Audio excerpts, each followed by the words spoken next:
Sema tena. Roho ya kushikamana.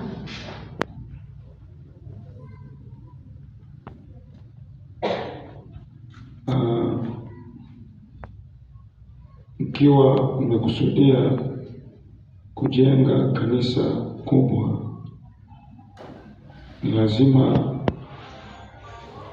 Wakristo waweze kuwa na roho ya kushikamana na kiongozi mkuu, na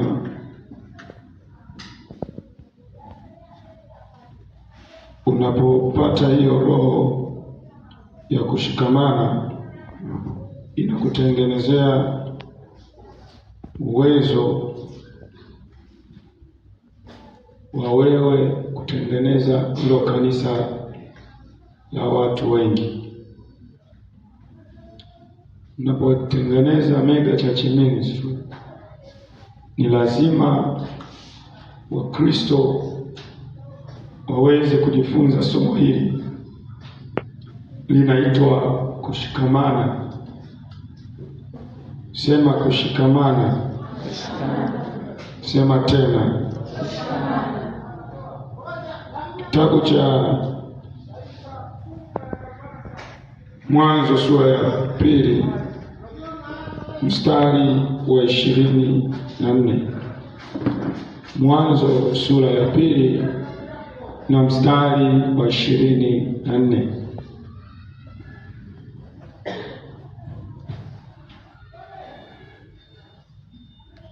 Mwanzo sura ya 2 na mstari wa 24. Aliyefika?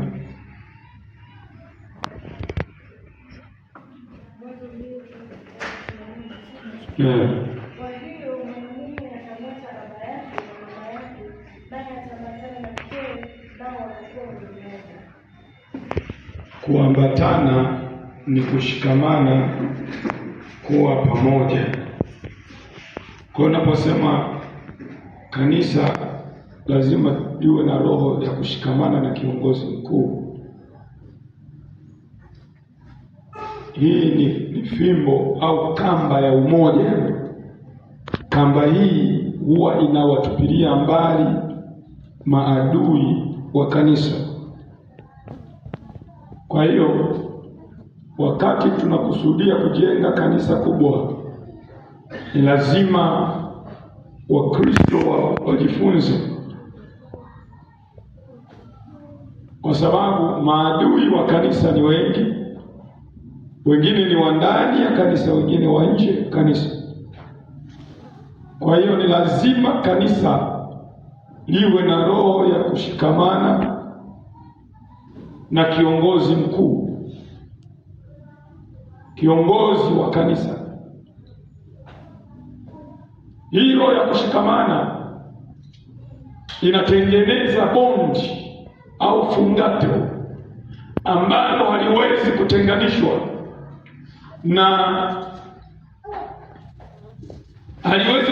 na hali za hewa, haliwezi kutenganishwa na matukio ya msimu, haliwezi kutenganishwa na chochote. Kwa hiyo roho ya kushikamana au roho ya kuambatana, roho ambayo kanisa linalokuwa lazima liitafute. Sasa anasema katika kitabu cha Mwanzo kwamba hao wataambatana na kuwa mwili mmoja. Hebu soma mstari wa 34.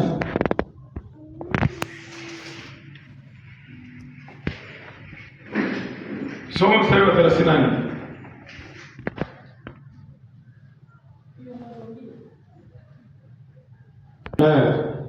Moyo wake ukaambatana na binti Yakobo, akampenda huyu msichana, akasema na huyu msichana kwa maneno mazuri.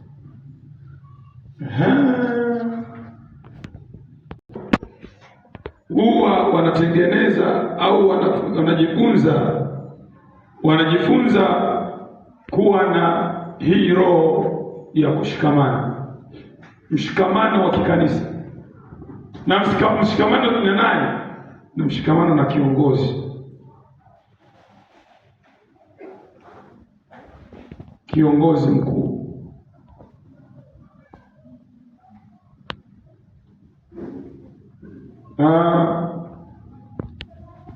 Hebu tuangalie andiko jingine la kitabu cha Lutu sura ya 1 mstari wa 14. Nao wakapaza sauti zao wakalia tena, na Orpa akambusu mkwewe, lakini Lutu akaambatana naye. Endelea. Naye akasema, tazama, shemeji yako amerejea kwa watu wake na kwa Mungu wake. Basi urejee wewe umfuate shemeji yako. Naye Lutu akasema, usinisii nikuache, nirejee nisifuatane nawe, maana wewe uendako nitakwenda, wewe ukaapo nitakaa. Watu wako watakuwa watu wangu, na Mungu wako atakuwa Mungu wangu. Asante sana. Pale utakapokufa nitakufa naye, na papo hapo nitazikwa. Bwana anitende hivyo na kuzidi, ila kufa tu utatutenga wewe nami. Kuna roho ya kuambatana. Hii roho ya kuambatana huwa ina tabia ya kuvuta baraka. Roho ya kushikamana huwa ina tabia ya kuvuta mafanikio. Tunaona hapa Lutu ana mkwe wake, na yule mkwewe alikuwa katika hali ya changamoto kwa sababu alifiwa na mume wake. Kwa hiyo baada ya mume wake kufa, mama mkwe anamwambia, nenda kwenu utapata uolewe, usikae na mimi. Yule binti akasema, mimi usiniambie nikuache, maana wewe uendapo nitakwenda, ukaapo nitakaa, watu wako watakuwa watu wangu.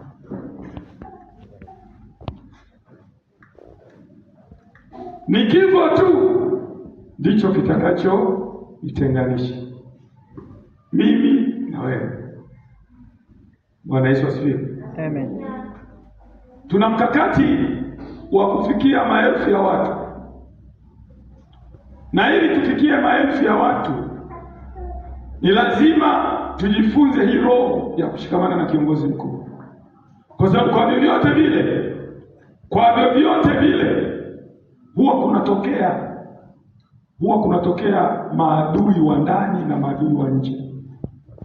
Na hao maadui ambao huwa wanakuja ni kuiondoa roho ya waamini wasifuatane na kiongozi wao.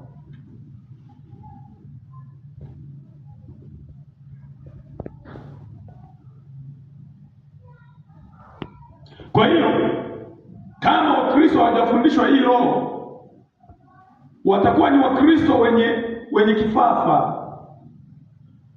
Leo hii unasikia neno hili limetokea, mchungaji yuko hivi, tayari unarudi nyuma kidogo, mnaenda namuona yuko sawa, tayari tena unafuata, unabisikia tena hivi. Mchungaji wako huyo mchungaji mnamjua vizuri, huyo mchungaji ana mademo hatari, unarudi nyuma. Alafu tena baadaye unasema kumbe walikuwa wanamsingizia, unafuata. Sasa kama haujafundishwa hii roho ya kuambatana hivi masomo, kwa makanisa makubwa yote huwa wanajifunza hili somo. Bwana Yesu asifiwe. Bwana Yesu asifiwe.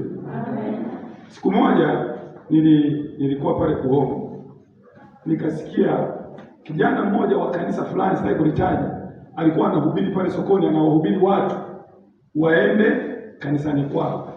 Halafu mtu mmoja akaanza kumsema vibaya yule mchungaji wao. Yule kijana akaanza kulia, huwezi kumsema hivyo baba, huwezi kumsema hivyo baba, machozi. Hawa watu wanakuwa wamefundishwa roho ya kuambatana na kiongozi mkuu. Roho ya kuambatana inasemaje? Usiniambie nikuache, uendapo nitakwenda. Kwa sababu gani? Kuna maono ambayo kiongozi mkuu atayaleta, halafu wewe unasema huko unakotupeleka sio. Maana yake tayari wapo kuna ufa. Ukija kufuatilia hata wale waliojenga mnara wa Babeli ni watu ambao walikuwa na roho moja na lugha moja na usemi mmoja, na Mungu alipoangalia aone huo mnara ambao watu wanaujenga, Mungu akasema hakika hakuna atakayewazuia kufanikisha jambo lao, kwa sababu lugha yao ni moja, taifa lao ni moja na usemi wao, yaani usemi ni ule ule. Tukizungumza habari ya kwamba mwaka huu ni mwaka wa ufufuo na urejesho, lazima vitu vifufuliwe, watu wote wanakuwa na hiyo sauti, wanaongea sauti moja.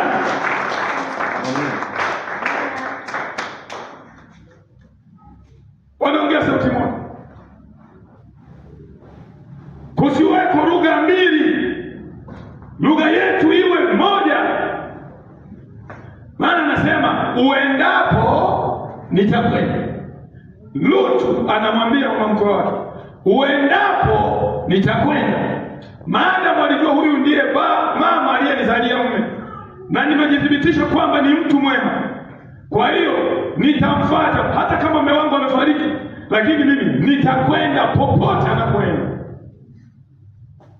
Bwana Yesu asifiwe. Amina. Bwana Yesu asifiwe. Amen. Katika ujenzi wa kanisa la maelfu kuna nyakati ambazo tunapeana mikakati na majukumu makubwa ambayo yatatikisa mpaka akili, mpaka mimi natetemeka, lakini ni lazima tukubali kufuata hayo maono, kwa sababu hiyo ndiyo njia ya Bwana na neno la Bwana linatoka kwa mtumishi wake.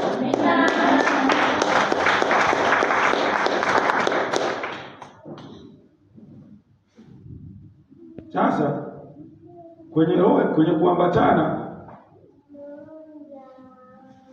kinakola huwa hawakosi.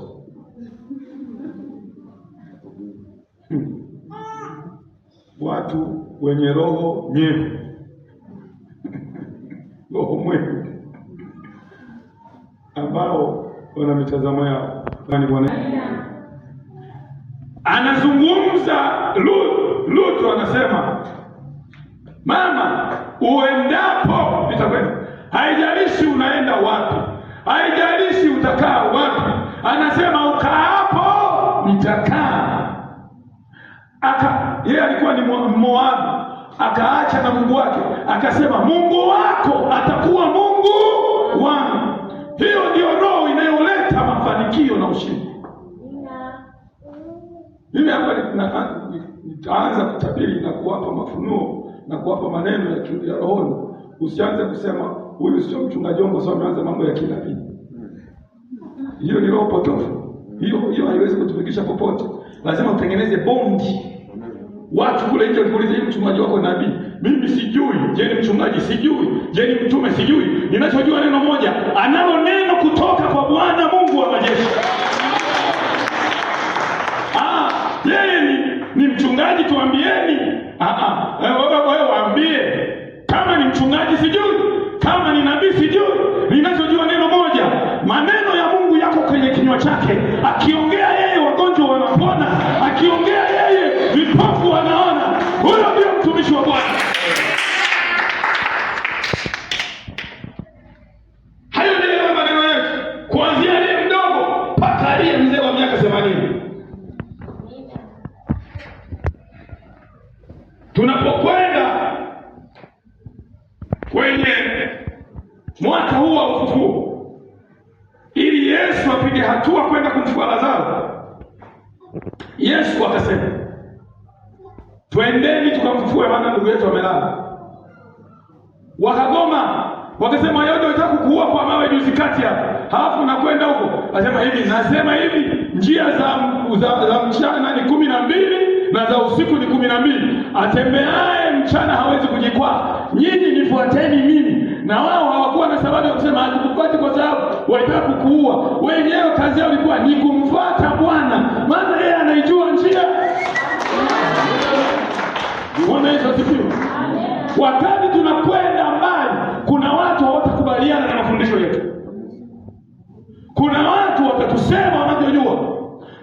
tusipotengeneza bond tutashindwa kwenda. Na sisi hatuko hapa kufanana na mtu, sisi tuko hapa kufanana na Mungu aliye hai, yeye aliyeumba mbingu na nchi. Bwana, wewe hauhubiri kama baba zako.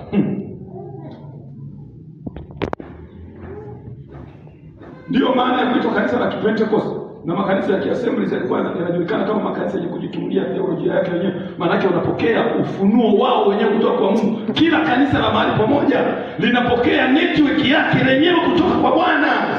Kwa hiyo kwa kiwango cha mchungaji anavyomtafuta Mungu, atapata mafunuo yake, ataongozwa na Bwana namna gani anaweza kutafasiri andiko.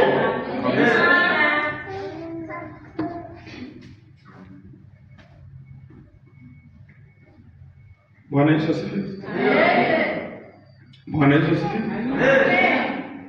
Kwa hiyo ninawaita watu wa Jerusalem Tech Miracle Center. Tunakwenda sasa kwenye kilindi cha mafanikio. Amen. Na huu ni mwaka ambao Mungu anakwenda kufanya maajabu katikati yetu. Kwa hiyo muwe na hakika kuna vitu vitainuka ambavyo kama msipokuwa na ile unity ya kweli, tayari kuna watu watarudi nyuma. Bwana Yesu asifiwe. Bwana Yesu asifiwe. Lakini nataka nikwambie, maneno ya washirika wenzako yasikurudishe nyuma. Maneno ya watu wa nje yasikurudishe nyuma. Hata maneno yangu mwenyewe yasikurudishe nyuma. Useme nitakupata popote unapoenda. Haleluya. Ndio. Moyo wako udhamirie, tumeamua mwaka huu ni mwaka wa ufufuo na kurejesha kila kitu kilichoibiwa na adui. Kwa hiyo lazima tutengeneze mshikamano wa kweli. Mshikamano nani? Mshikamano na kiongozi mkuu. Hata kama atatuambia maneno ambayo kwa wakati wote tutaona ni kama yanakera, lakini tujue analo neno la Mungu huyo mtu. Yesu anamwambia Petro, rudi nyuma shetani ukikosa kwangu. Maana huyawazi yaliyo ya Mungu, yeye unawazi yaliyo ya binadamu. Pamoja na hayo yote, Petro alisema, niende wapi? Maana wewe Bwana unayo maneno yenye uzima. Akasema, popote unapoenda, hata kama umeniambia shetani, mimi nitakufuata. Kama hiyo ninaye shetani mimi, basi wewe umuondoe ili mimi niwe mtu sawa sawa. Haleluya. Haleluya. Kanisa haliwezi kufika mbali kama likishindwa kutengeneza mshikamano wa kweli. Maana ule umoja au ile kushikamana inafananishwa na misumari au kamba ya nyuzi tatu ambayo haiwezi kutoka kwa urahisi, kwa sababu tunapoanza safari ya kanisa kubwa la maelfu kufufua wafu, kufanya hivi, tayari Mungu ataleta mafunuo mengine ambayo hatujayaona hata kwa baba zetu, hatujaona kwa babu zetu. Mungu atatuambia tufanye, na tukifanya tutapata matokeo.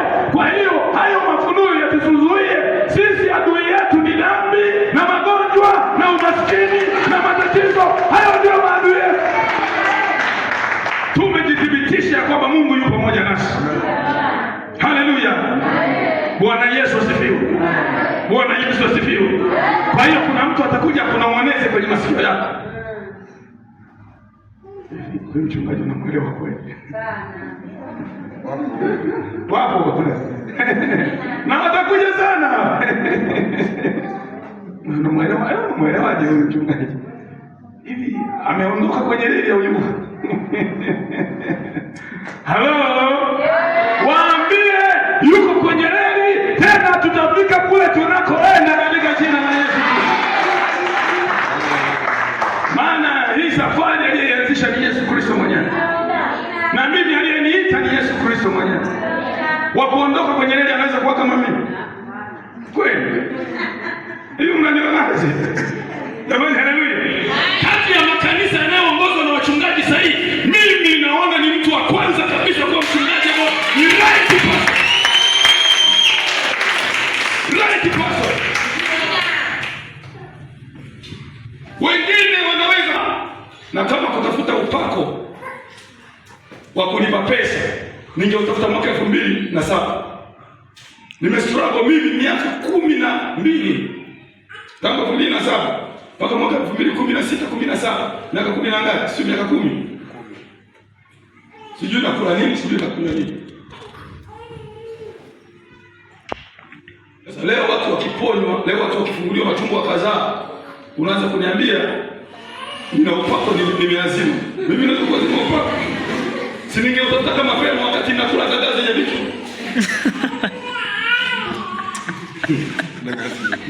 Halo? Bwana Yesu asifiwe.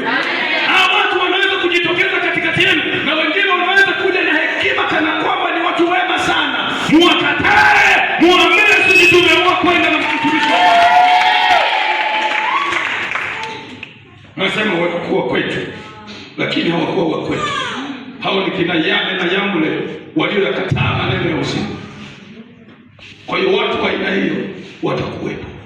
Tunakwenda sasa kusikiliza ripoti za idara ya wanawake, lakini lazima tuelewe kwamba sasa tunakwenda kwenye season nyingine ya maisha ya kiroho, na lazima tujue, ili tuweze kuwa watu wakubwa, lazima tumpokee Mungu katika ukubwa, sio katika ufinyu wa kibaba.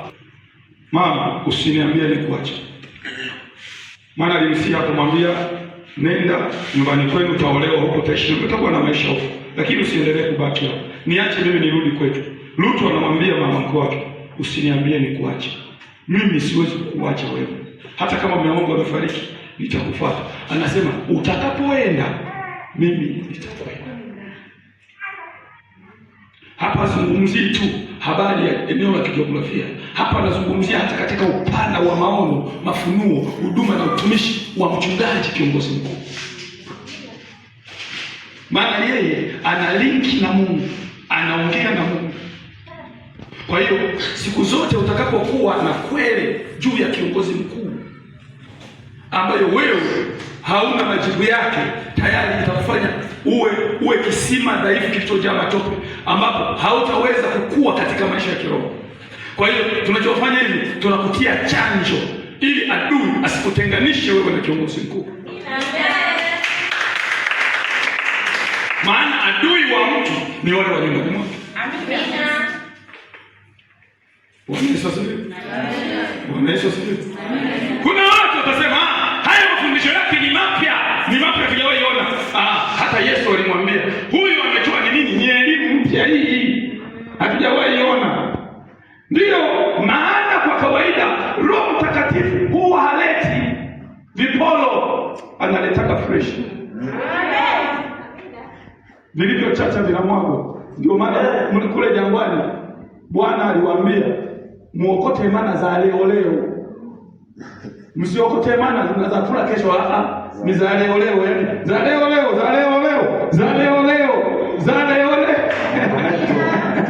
Ni mana za leo. Yaani sisi tunapata fresh za leo kutoka kwa Bwana. Kile Bwana anachotupa sisi ndio tutakifanya hicho. Maana anasema mtu hataishi kwa mkate tu, ila kwa kila neno litokalo katika kinywa cha nani? Anaposema hataishi kwa mkate tu, anamaanisha nini? Anamaanisha mazoea. Maana walizoea mkate wakiwa Misri, walizoea mkate. Akawashushia kitu ambacho hawajawahi kukila wao wala wa baba zao hawajawahi ona. Kwa hiyo tunapotaka kumuona Mungu, kuna nyakati Mungu atatuongoza katika njia ambazo hatujawahi kuzipita sisi wala baba zetu hawajawahi pita. Lakini ni Mungu anafanya kazi. Si niliwaambia juzi kati kule South Africa nikamsaidia yule mtu aliyekuwa anaibiwa fedha kwa njia za kichawi kwa kutumia moto.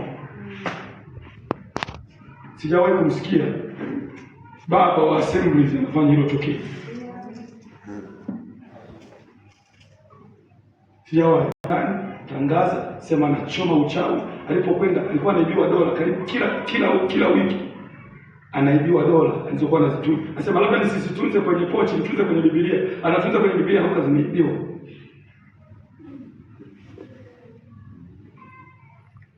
Mungu akaniambia mwambie, nikampa maombi ya kufunga ya siku 3 kila wiki. Halafu nikamwambia fanye. Alipofanya, wizi ule ukaisha. Yule mtu akaendelea na maisha. Na huyo yuko mbali. Kuna mwingine leo binti yetu hapa, nyewe ndio mnamjua. alikuwa na vitu, watu wanamwibia pesa kwa kwenye simu za M-Pesa. M-Pesa inaibiwa, umeweka shilingi milioni 2 unakuta 500 haimo. Na ni mtu mzuri, mtu mwema, nyinyi wote mnamjua, ni mtumishi wa Mungu kabisa yule dada. Lakini anaibiwaje? Kwa sababu wema wako hautakufanya kushinda matatizo, ila maarifa katika Mungu ndio itakufanya kushinda. Ufunuo. Sasa mimi nilimwambia funga, afanye siku 3. Yeye akasema nitafanya siku 7 baba. Uchawi wote kaukomesha. Sasa mtu anakuja anakulilia. Unajua ufunuo unakuja katika dakika ya mwisho kabisa.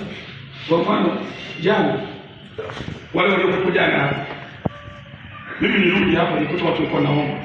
Kuna binti wawili ni wanafunzi wa kidato cha 6. Wakati nawaombea hapa, baadaye nikaona kama wanafunzi, nikawaita. Baada ya kuwa nimemaliza kuombea wengine, nikamwambia njoni, wakaja wakaniambia, wakasema sisi tunaenda shuleni kesho.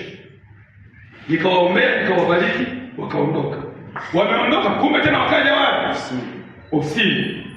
Wakaja wasema, baba, sisi tumefundishwa kwamba tukitaka kutoka likizo tunaenda mashuleni, tuje tumuone mchungaji halafu tutoe sadaka atutamkie. Nikawa nimemwombea, nikawaombea wote tena pale. Nikawaombea, nikatamka baraka zote na neema zote. Ni wakati nimemaliza kutamka hivyo, wanaondoka, wakatoa sadaka zao pale. Mmoja akamwambia mwenzake, nenda, nina neno na baba.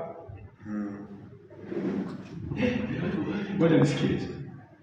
Akaniambia, baba mchungaji, Mungu nisaidie. Akaanza kulia. Nini nikusaidie? Akasema, mimi huu mtihani tulipokuwa tunakuja kufunga ili tuje huku, nimepata sikio.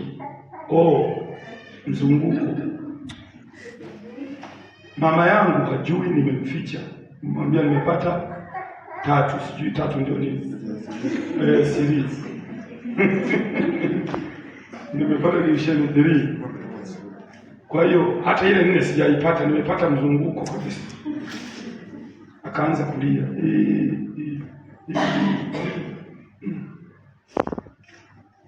Mchungaji kule Dar es Salaam, mama mchungaji alinipigia, akaniuliza, "Umepata matokeo gani?"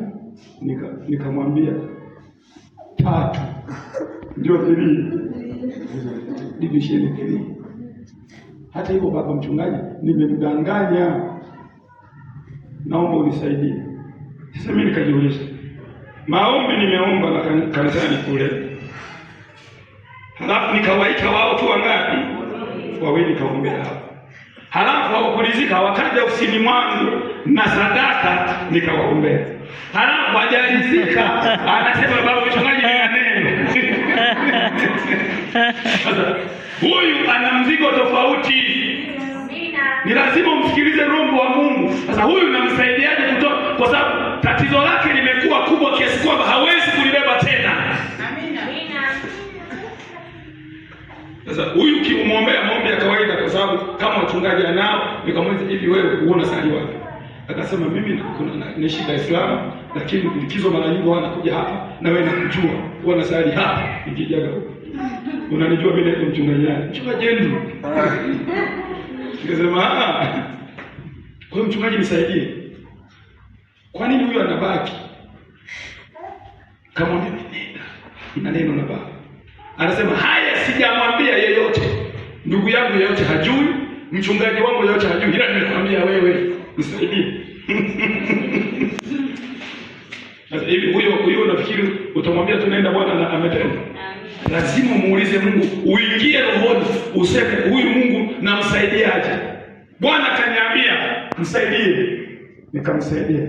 Halafu nikamwambia, utakapofanya mtihani tu nijulishe, nikampa na namba zangu, kwa sababu nina hakika 100% anakwenda kupanda viwango vya hatari. Kama hujafanya huduma za maombezi, unaweza ukasema tu maneno. Ila ukiamua kutangaza huduma ya maombezi, lazima ujipange kumsikiliza Roho Mtakatifu anakuambia nini, unasaidia watu. Amina. Kuna watu unamwangalia hivi, unaona tatizo lake mpaka lilivyomwanzia na mpaka alivyo leo. Sasa namna ya kumsaidia, unamsaidiaje? Haya, nikianza kueleza hapo mambo ambayo Mungu ambayo umefanyiwa na watu. Amekuja mtu leo hapa. Yule na wangapi walikuwa kwa njia wakati kuna mtu alikuwa amesubiria. Ulikuwa huyo mtu katumwa tu. Yule mtu amekuja akakaa kwenye kiti. Kwanza ndio yule ambaye alipaliwa na mchele, anakula ubwabwa ukampalia. Ulipompalia ukaenda kwenye njia ya hewa, ukakaa zaidi ya saa nzima, alikuwa ananiambia. Lakini amekuwa ni mtu mwenye matatizo, hawezi kutembea vizuri, anasimama hivi, anatetemeka. Ni mtu wa miaka 40 na kitu tu. Ulipompalia ule mchele, ni mtu anasali na dini yake, na nione ya Pentecost hiyo dini. Kanisa la Pentecost. Akaomba kwa imani yake, hakuna kitu. Alikuwa kwa ile binti yetu, na yeye akamwombea kwa imani yake, hakuna kitu. Akapiga simu makao makuu, nikaomba. Anasema hivi, mimi nimwambia hivi, baada ya nusu saa mtanipigia mniambia anaendelea. Yeye alikuwa ananikumbusha leo. Ananiambia, wewe ulisema nusu saa. Ndani ya dakika 2 baba mchungaji, baada ya kuachilia upako wako, mimi ni kila kitu kilitoka. Na anasema nilienda kukitema, kilitoka hivi, kumbe ni punje ya mchele moja ambayo ilitaka kuniua. Maana amefika mahali pumzi na kata. Sasa wakati mimi nampa maelekezo kule nyumbani, Bwana akaniambia, akanionyesha ule mji wote, kwamba ule mji umezungushiwa hilizi. Nimeshamruhusu yule binti amfanyie maombi. Halafu tayari Mungu ananiambia kitu, kinachoeleza nipige tena, watanifuata. Sasa leo amekuja, nimemweleza, nimemwombea, nimemsaidia, nimempa ndani ya siku 3, nimemwambia rudi hapa. Atarudi akiwa anakata gwaride vizuri kabisa, anatembea vizuri kabisa. Jamani, haleluya! Huyo ndiye Mungu tunayesema habari zake. Kwa hiyo wakati tunaenda mbele, tumwaminini Mungu na tumwaminini mtumishi wake. Sawa, watu wa Mungu?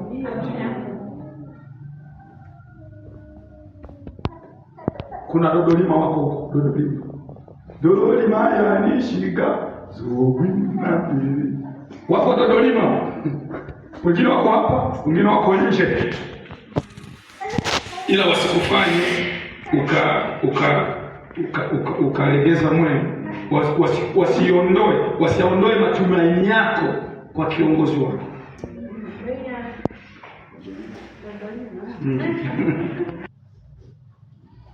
Anaenda juu, alafu anashuka, anatafuta panzi.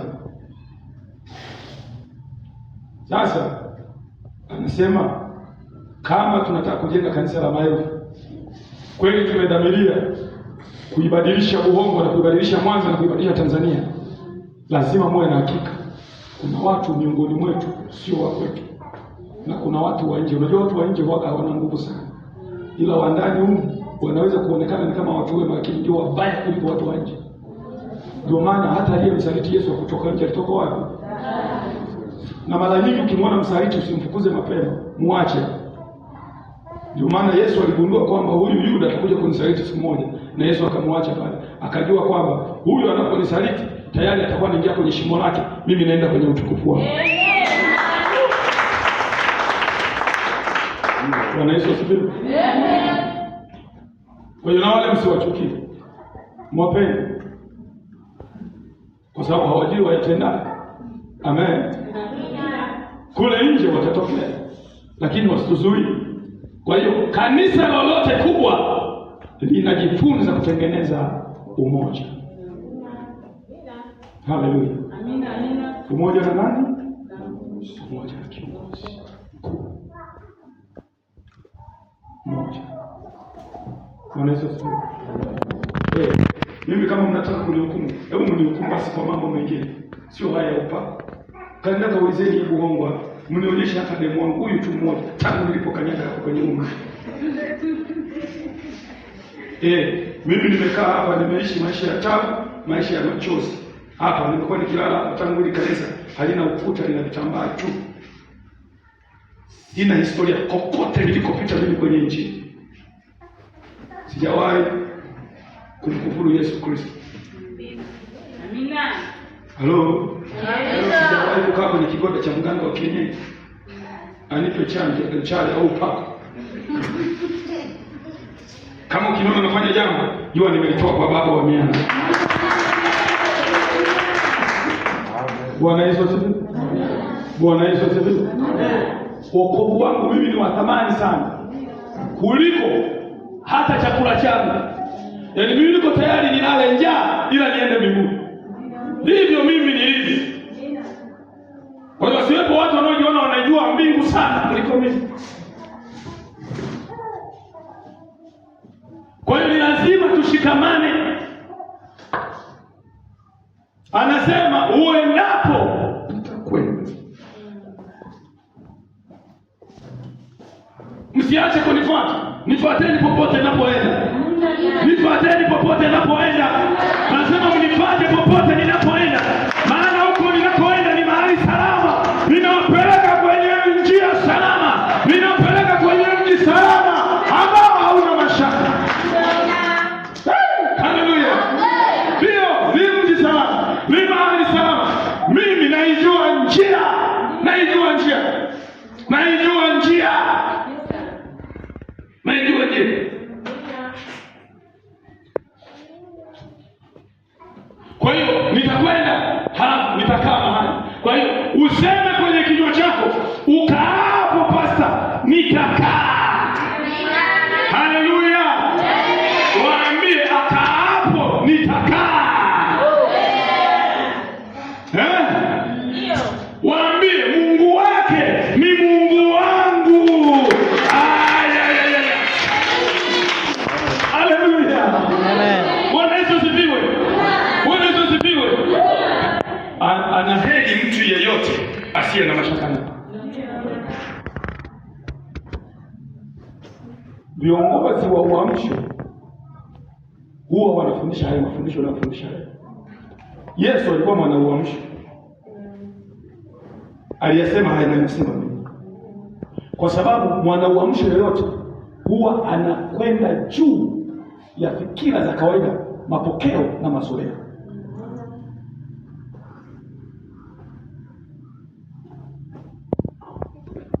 Kwa hiyo watu wa Mungu, mna mchungaji ambaye atawalinda, atawatunza. Kama kuna kupe kwenye manyoya yenu au makupe, tutawaua kwa madawa mazuri ya kutoka mbinguni, na kondoo wote watakuwa salama katika mikono ya mchungaji mwema. Haleluya. Haleluya. Bwana Yesu asifiwe. Kwa hiyo ndio ile kauli yetu kwamba tutaambatana, tutashikamana, wala hatutaachana na kiongozi mmoja. Bwana Yesu asifiwe. Tena hao watu wenye mdomo muwakemee mpaka waone aibu. Akianza mdomo wake, mwambie wewe ukome. Tena wewe ukome kwa jina la Yesu. Unyoshe mkono. Haleluya. Bwana Yesu asifiwe. Mkazie macho, usimwone aibu. Mwambie funga domo. Mwambie mnyamaze. Mwambie utapigwa kipigo ambacho hajaiona. Maana unanyosha mkono juu ya masiwa Bwana. Amen. Mwacheni huyo, ni masiwa Bwana. Jamani, haleluya. Bwana Yesu asifiwe. Haya maneno ninayowafundisha ni roho, tena ni uzima. Furaha ya mchungaji mwema ni kondoo wake wawe salama. Yuko tayari kununua madawa ya gharama yoyote. Madawa ninayoweza kuyatafuta mimi kutoka kwenye mlima wa Bwana yawe na gharama yoyote, lakini nitayatafuta nialete kwa ajili ya kondoo wangu. Mimi furaha yangu kondoo wawe salama. Furaha yangu kondoo wangu wawe salama.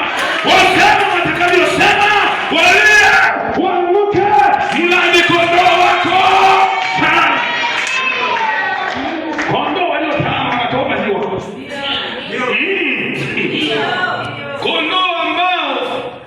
wako salama, wanakula, wanashiba, manyoya hayana konokono, hayana kupekupe.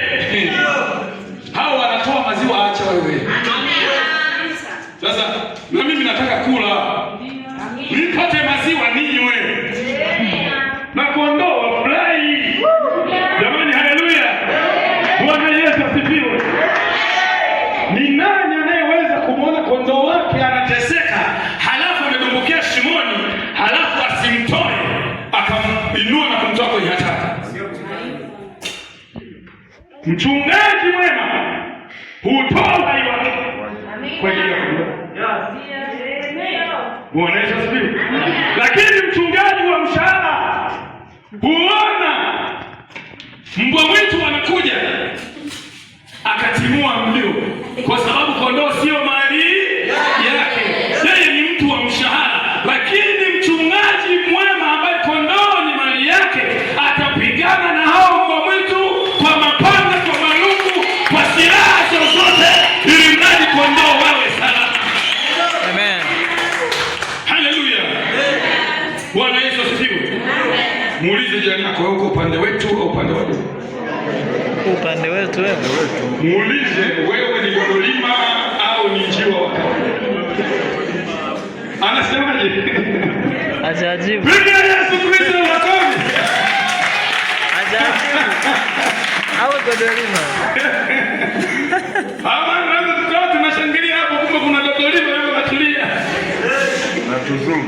Anatuzumu. Atuzumu, atuvute, atuweke yoyote, sisi tunakwenda mbele katika jina la Yesu. Halo. Bwana Yesu asifiwe. Bwana Yesu asifiwe. Ndio. Kwani itatufaidia nini kama tukiupata ulimwengu wote alafu tukapoteza ufalme wa mbinguni? Haiwezi kutufaidia. Kwa hiyo furaha yetu sisi ni kuwa na amani, ni kuwa na furaha kwa kupitia jina la nani? La Yesu Kristo, Bwana wa majeshi. Mimi siku moja nimenunua ile pickup, nikaweka maspika, nikaweka na bango kubwa kule mbele, halafu nikaanza kupita huko, nimetangaza kongamano. Miaka imepita, sisi ni mwaka 2010 na ngapi? 16 hivi 10 kama 15 16. 16. Kuna mtumishi mmoja, hakuwa mtumishi kipindi hicho, akanifuata akaniambia, unafanya nini? Wewe ni Assemblies au wewe ni nabii? Assemblies hawana kai vitu. 2016. Akaniambia, umejichanganya wewe. Nimejichanganya nini? Mimi ni mwana wa Uamsho. Labda Assemblies waliopoa, Assemblies moto ni kama mimi. Hebu nione mimi ndio Assemblies walio. Ni watu wa moto. Kwa hiyo ninakuita mwanangu katika imani ya kwamba tutengenezeni mshikamano mashuhuri. Shetani anaogopa mahali penye umoja. Hata Mungu mwenyewe aliuogopa umoja wa watu wa Babeli. Akasema hawa watu wana lugha moja na usemi wao ni mmoja, na haya ndio walikusudia kufanya, na Mungu akasema live, hakuna mtu atakayewazuia. Tumeamua kufufua wafu, hayupo atakayetuzuia. Tumeamua kuponya wagonjwa, hayupo atakayetuzuia. Tumeamua kujenga kanisa la maelfu ya watu, hayupo atakayetuzuia. Isipokuwa wanachokifanya ni kuja kuanza kuweka mbegu zisizofaa. Wanaanza kusema maneno ya ajabu. Hao waambie mkome, mnyamaze kimya. Mwacheni Bwana